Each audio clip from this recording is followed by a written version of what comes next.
Hello guys! Welcome to my channel! So for today's video, magluluto tayo ng chicken wings with boiled eggs.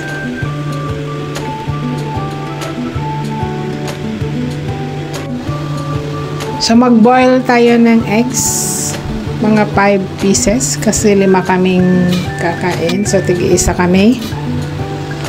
So boil natin to ng 7 minutes. After boil, lagay natin sa cold water or warm water para madaling balatan.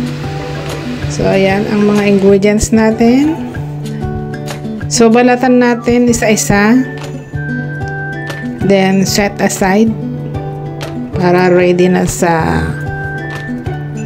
isasahog natin doon sa chicken wings.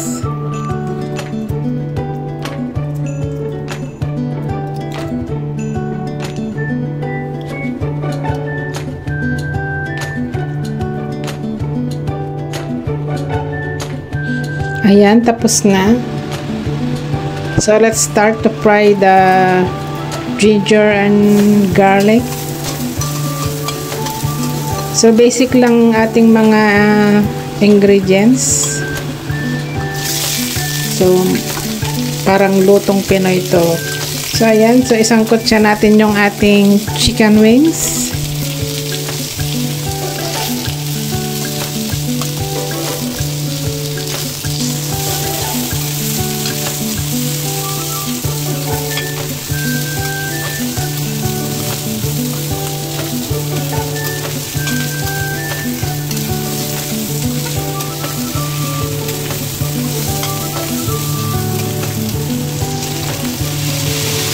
And then, saka maglagay tayo ng dark soy sauce.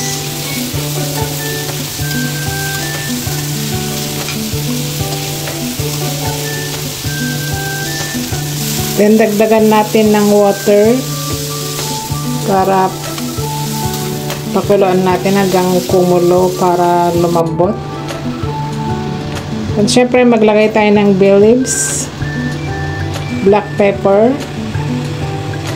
konting sugar, and ketchup. So, hindi na ako gagamit dito ng vinegar kasi naglagay na ako ng ketchup.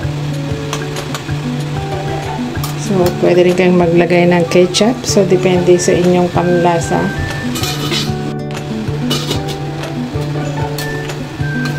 So, ayan. Medyo malambot na yung ating chicken.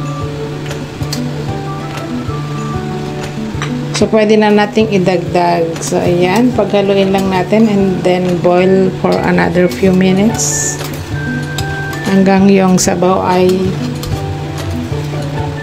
kumonte.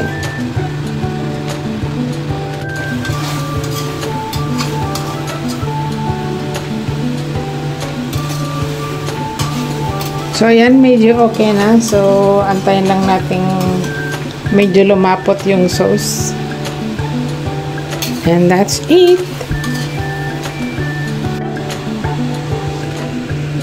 So, ilagay na natin sa ating plate. So, ayan guys. Masarap na ang ating ulam. So, the best to. Mapaparami ka ng rice. So, ayan. Save the recipe. Thanks for watching. See you in my next vlog. Please like and subscribe. Bye-bye.